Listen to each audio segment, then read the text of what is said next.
Штура лаборатория и нощ на учените представят растения чрез експерименти. Здравейте, аз съм Явор и съм от Штура лаборатория. Много се радвам, че отново ще участваме в Нощ на науките от град Русе. Темата тази година ще бъде растения чрез експерименти. Целият живот в нашата Вселена се състои от химични реакции. Обаче, за да протичат тези реакции е необходима енергия. А енергийният източник на нашата планета е Слънцето. Слънцето е началото на всички химични реакции в живота. Как се случва това? Това се случва, тъй като Слънцето е бяло-жълто топче на небето. Факт е, че слънчевата светлина се състои от много цветове. Като най-голям е синият, най-слаб е червеният, а най-широк спектър на цвета е зеленият. Затова и растенията го поглъщат и го фотосинтезират. За да ви покажа какво имам предвид, аз имам едни специални очила. Тези очила се наричат спектрални. Те пречупват бялата светлина на нейните съставни. Вижте даже колко са готини. И когато погледнем към Слънцето, то ще пречупи светлината на нейните съставни. А сега ще се преместим в нашата лаборатория. Може да дойдете с мен. Знаете ли, че цветовете, които ние виждаме, е благодарение на белите слънчеви лъчи, които излъчва Слънцето. Обаче има още един вид лъчи, които излъчва Слънцето, но те са невидими за простото око, а именно ултравиолетовите лъчи. Тези ултравиолетови лъчи обаче могат да бъдат опасни. Затова на помощ идват растенията. Те създават кислород, а той на свой ред създава озоновия слой. А озоновия слой ни предпазва от ултравиолетовите лъчи. Аз имам едни специални топчета. Ето ги моите ултравиолетови топчета, които поглъщат ултравиолетовите лъчи и веднага може да забележите как те се отсветиха.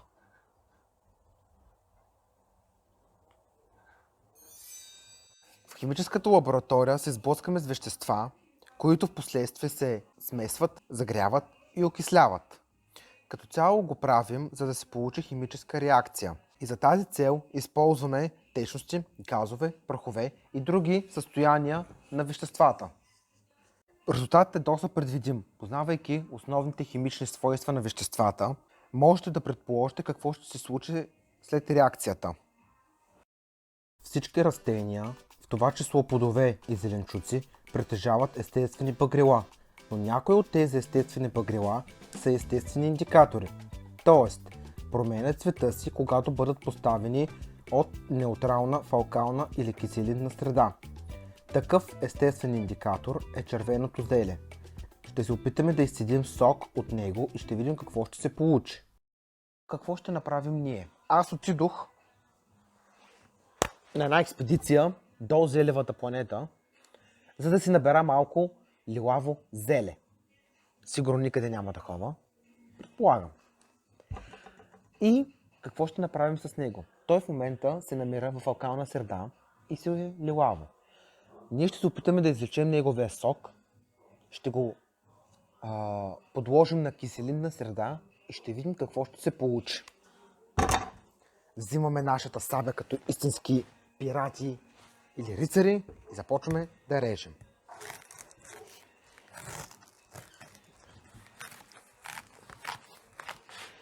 Ножът е много остър. Защо не ходих на фитнес?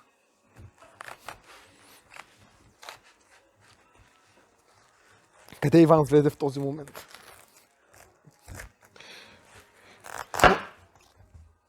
Така. Фаза 1. Приключена. Фаза 2. Приключена.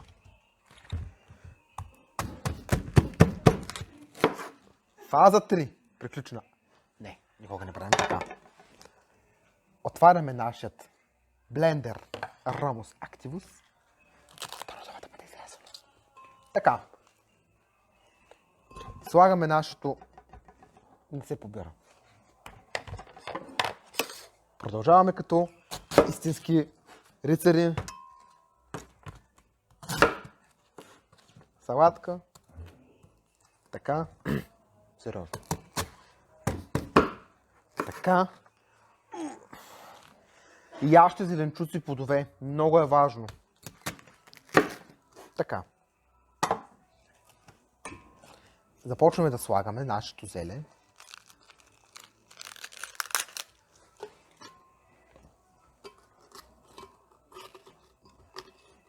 Повече не може.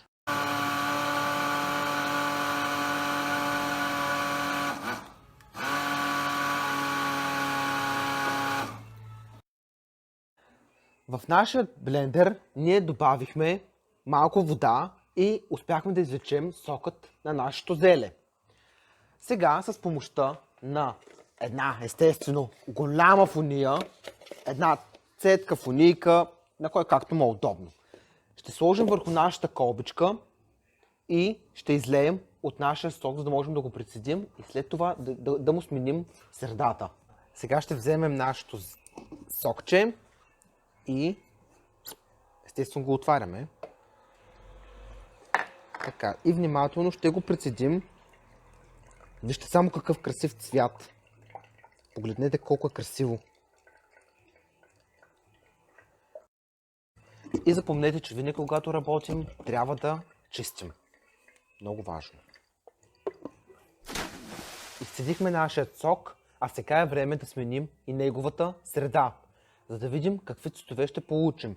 Аз ще използвам киселина и основа, а вие вкъщи, ако искате да го пробвате, можете да използвате оцет и сода.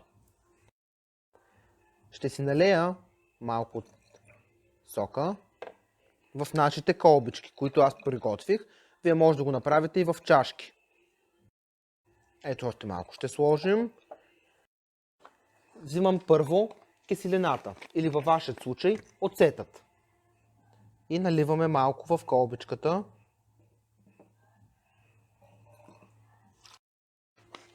След това винаги затваряме всичко. Разбъркваме и получихме един невероятен розов цвят. Ето виждате как когато изменим средата на естествените багрила, как те се променят веднага. Сега следва основата или във вашия случай, както казахме, сода. Отваряме внимателно и наливаме към колбичката. Отново затваряме и поставяме на място. Разбъркваме и получихме страхотен зелен цвят. Виждате ли, деца? Ето така може да си направите експеримент с зелев сок, например. Сега ще покажем още веднъж как ще сменим средата на вещество, като в случая ще използваме чай. Както знаете, чаят билки имат цветове.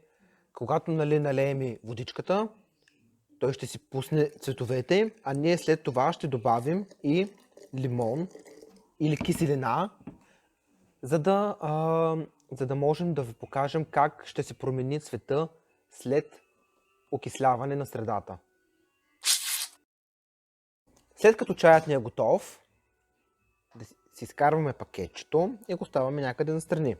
Взимаме нашият лимон. Какво правим? Взимаме нашата сабя като рицари или пирати и започваме много внимателно да не се порежем, да го режем. Така, без да режем каквото и да било. След което изтискваме нашият лимон.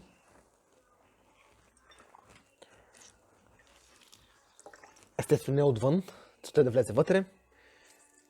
Мисля, че се получава. Да, вижте как беше тъмно кафяв и взе да променя своя цвят. Така, понеже, както казах, не съм ходил на фитнес, сили няма много, ще продължим да изтискаме втората половина на нашия лимон. По-голям лимон нямаше ли в магазина, не знам.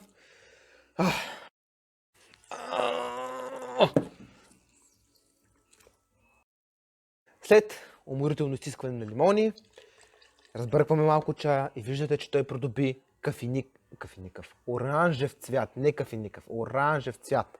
Оранжев прекрасен цвят. Ние окислихме нашия чай с естествени цветове и багрила и той се превърна в оранжев. Сега ще направим един експеримент, който можете да пробвате сами вкъщи.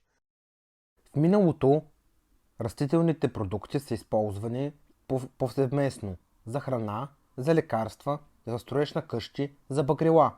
Сега ще ви покажем как да си бъдесите яйце за Велик ден благодарение на багрилата в червеното цвекло. Червеният цвят на цвеклото се дължи на съединението бетаин. Данни за използването на цвекло са намерени още в записките на древногръцкия медик Хипократ, който го е използвал за превръзване и лечение на рани. Било е особено популярно по римско време, когато е било широко използвано за лечение на треска, запек, кожни проблеми, както и като афродизиак. Кулинарни рецепти за приготвянето на ястия с цвекло датират още от 2 век. А сега нека да проверим как се е оцветило нашето яйце. Погледнете го! Вижте какъв красив розово-лилав цвят е придобило. Отново сме сред природата!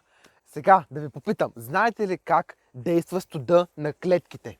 Всъщност действа много благоприятно, защото той може да запази организмите цели много години, милиони години и са откривани мамути, рисове, мечки. Това знаехте ли го? Дино! Ох, как ме стресна! Ти пък какво правиш тук?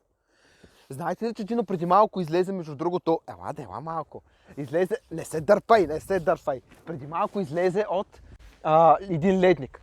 Шековам се. Както знаете, тези динозаври са измрели от много отдавна, още преди ледниковия период. Дино, как си моето момче? Айде, чао! Деца, знаете ли кое е най-студеното вещество? Точно така, течен азот. А знаете ли колко е неговата температура? Близко.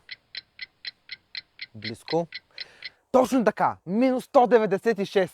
Как бързо се досетихте? Той е много студен. Затова трябва много да внимаваме с него. Също така, течният азот се намира на една планета Плутон. Там текат цели реки от течен азот.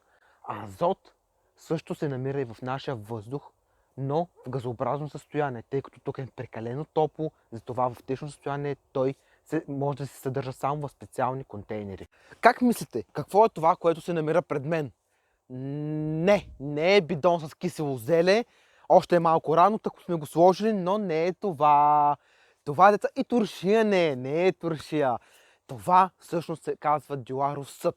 Дюаровият съд всъщност е доста плътен отвътре и може да съхрани нашият течен азот. Както казах малко по-рано, той се съхранява в специални контейнери, а именно такива дюарови съдове, като те могат да бъдат по-малки, съответно по-малко литри поемат, могат да бъдат много големи, могат да бъдат и огромни, откъдето ние си го набавяме. За малко да си изтърва чашата. Сега аз ще ви покажа нашият течен азот. Така. Взимаме нашата чаша и наливаме смело.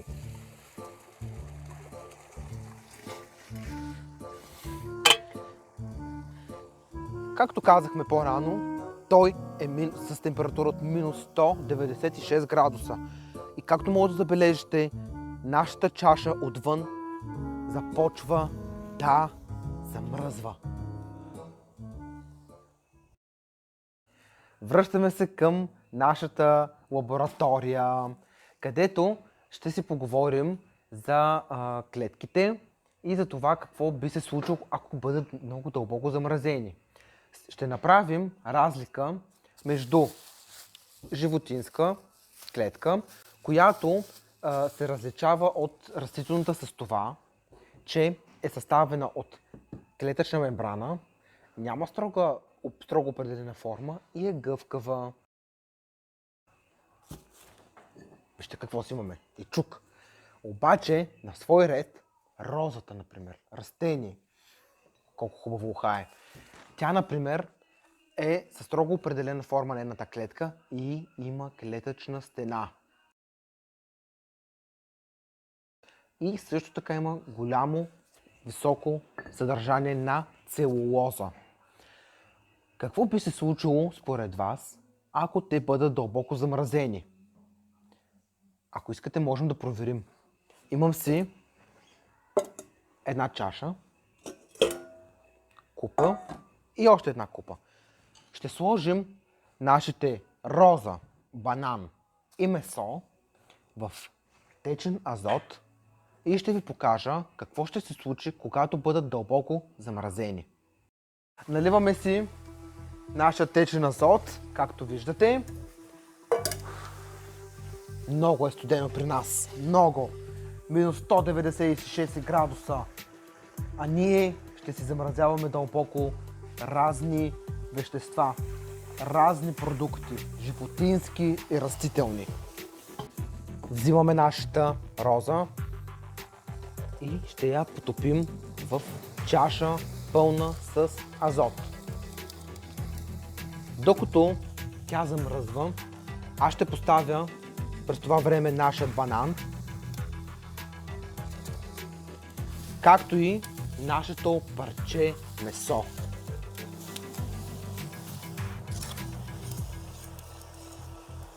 Сега те замръзват дълбоко, много дълбоко. Даже ще си налея още малко азот при нашия банан.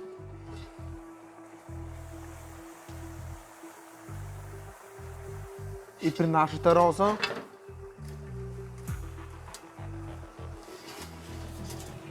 И ще изчакаме, за да видим какво ще се случи с тях. Взимаме нашата замръзнала роза. Погледнете я. Какво съвършенство само. Тя е напълно замръзнала. А сега мисля, че би било прекрасно, ако я струшим. Ето така. Тя стана на сол. Тя стана на сол. Чак нейната дръжка се счупи и изхвърча. Ето, роза няма. Тя е тук. А сега в ръцете си държа прекрасният чук. С него ще вземем нашия замръзнал банан, който по структура на клетките е почти същият като при розата. Но все пак има изменения, защото едното е цвете, другото е плод. Взимаме, вижте като камък е направо. Взимаме нашият банан, оставаме го, взимаме чука. Да правим това у дома. Взимаме чука. И той беше струшен на сол. Продължаваме и с нашия трети екземпляр. Без да го изтърваме. Месото. Само да успеем да го вземем, да го хванем. Ето го. Месото. То е с тотално различна структура на клетките, в сравнение с банана и с нашето цвете. Ето парчетата банан. Взимаме чука и да видим какво ще стане като го ударим. Може нищо да не стане. Никой не знае. Ами струши се! Месо на парчета. Буквално на парчета. Струшихме всичко, което можеше да бъде струшено днес. От плодове до месо. За това в заключение нека да кажем, че с течен азот не се играе. Експериментът с течен азот показа, че при голям студ няма живот. За да има живот е необходима топла и влажна среда. Сега ще направим един експеримент, който можете да пробвате сами вкъщи.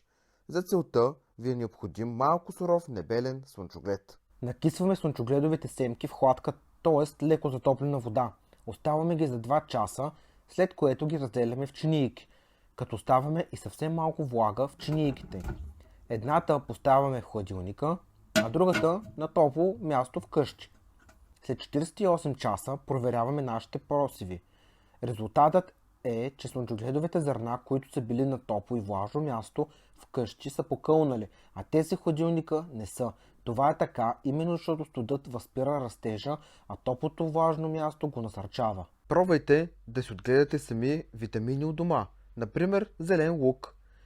За целта сипете малко вода в буркан. Поставете глава, стар сух лук в него и оставете на топло и светло място. След няколко дни ще можете да съберете първата реколта. А знаете ли какво са полените?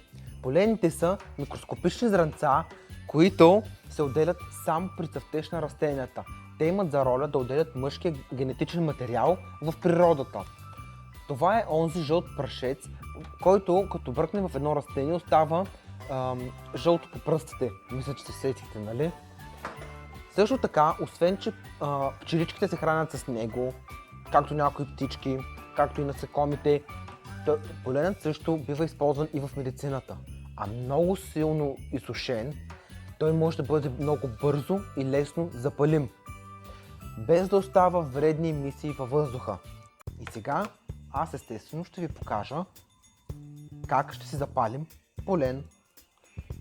Имаме си ето това жълто прахче или силно изсушен полен. Взимаме с една сламка, запалка и отново да кажа, това вкъщи не го правим.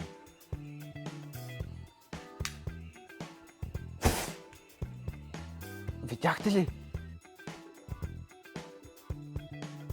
Видяхте ли как пламна, изгасна и нито имаше дим, нищо. Всичко се разгради много бързо във въздуха. Запалихме си полен.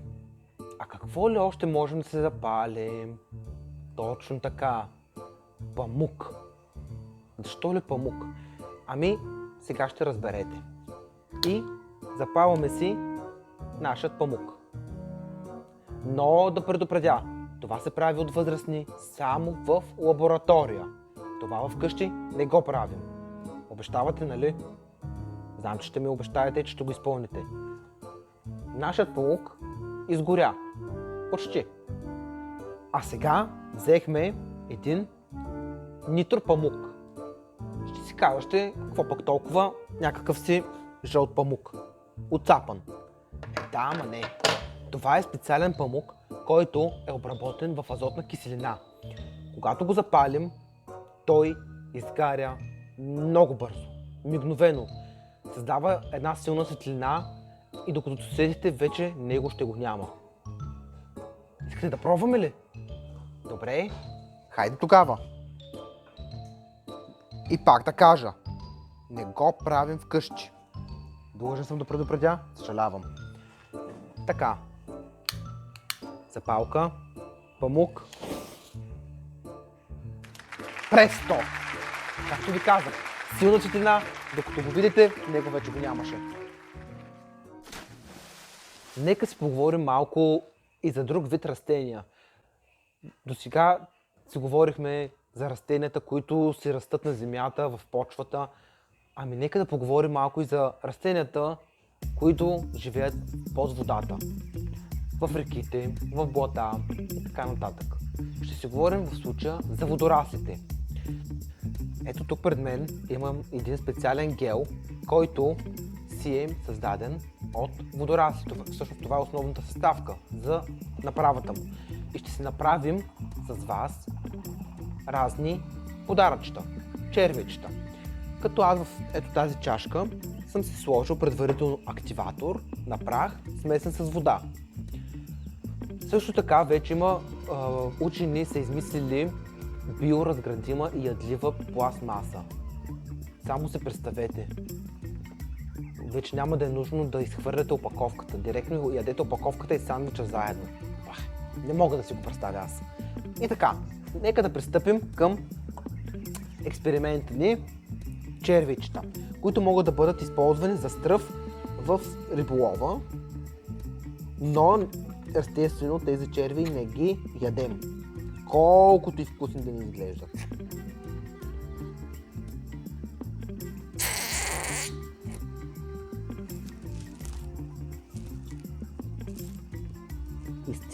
Изтискваме от нашият гел, изтискваме в нашата чашка, след което разбъркваме хубаво, молим се нашият експеримент да се е получил. Сбъркахме. Ето, мале. Само погледнете. Само погледнете. Страхотни, страхотни. Малко приличат на сополи, между другото. Но не, черви са. Тези черви може да плащате примерно мама, баба, дядо и всеки когото поискате, но не ги слагаме в храната на мама, на баба, на кучето и така нататък. Поред на номерата, както и в купата на кучето, котката, хамстера и така нататък поред номерата отново. Имаме си още. Леле, колко са много. Навсякъде са. Все едно са ни атакували. Надявам се, деца, че разбрахте растенията колко са важни за нас, за цялата планета. Че те правят нашия кислород, създават нашия кислород, създават въздуха, който ние дишаме. Те го правят чист.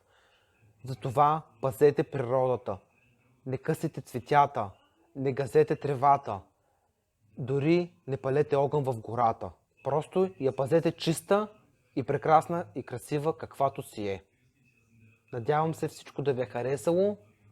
Позабавлявахме се, показах ви много интересни експерименти, показах ви как дори растенията имат собствени цветове, но те също могат да бъдат променени спрямо тяхната среда. Това беше от мен и се надявам да се видим след време и до година, може би вече на живо и да се забавляваме заедно.